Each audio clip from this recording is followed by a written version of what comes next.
Hi there, my name is Gordon McCrory. I am the Happiness Guy, and this is a video to give you an alternative strategy instead of motivation. So I said in a previous video, where I talked a lot about motivation and different ways to improve it, that it wasn't my favorite way of getting things done because it's still a bit flimsy and a bit fleeting. It lacks robustness and reliability, and if something really important needs to get done, you really don't want to rely on motivation because you might not do it. You often won't do it. So instead of motivation, what can we use instead? And although you might not like the answer to this, the answer, I believe, is the thing that's going to help you have a really great life, and that is self-discipline. I think we need to grow our self-discipline, and I think that we need to use just a little bit of it at a time, and by using our self-discipline instead of motivation, we'll actually get things done and feel better about ourselves as well. So let me talk you through how that might work in a practical sense. Let's say we want to form an exercise habit, and we're not going to rely on motivation. So how could we rely on self-discipline instead? Well, what we do is we get it really clear on what are we going to be disciplined to do.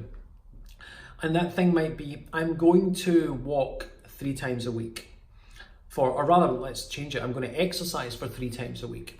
And I'm going to exercise for 3 times a week for a minimum of 10 minutes. And it can be more than that, but it can't be less than that. And that's a broad rule. So 3 times a week, exercise 10 minutes. Could be walking, could be yoga stretching, could be ab-based stuff, could be walking, jogging, could be going to the gym, could be going to a class. But basically anything at all that you think you could do and might want to do. But it's got to be small. That's a key to developing the self-discipline muscle, if you like. If you make it too big, self-discipline's not going to work, not at this stage. So instead, make it small.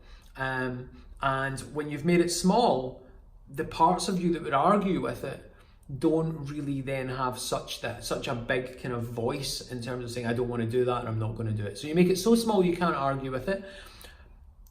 You make it frequent enough that it'll be progress, but not so often that you're going to rebel against it, because we do rebel against ourselves. So small, frequent enough, and then you add this expression, and I'm going to do it whether I feel like it or not. Okay, and that's the opposite of motivation. So you're recognizing in advance that you might not feel like it, and then you make it really small. Now let's say it is doing some exercise. Maybe you then use a couple of other strategies to help your self-discipline. So you use the environment to support it a little. So you've decided, okay, in the morning what I'm going to do is I'm going to go for a walk. So you lay your clothes out the night before that you would use for going for a walk, or you're going to do an ab exercise, so maybe you lay out shorts and a t-shirt or something, but you lay them out so that you see them, so that when you wake up in the morning you're getting triggered to say, right, well, remember you said this is what you're going to do, and you're going to do it whether you feel like it or not.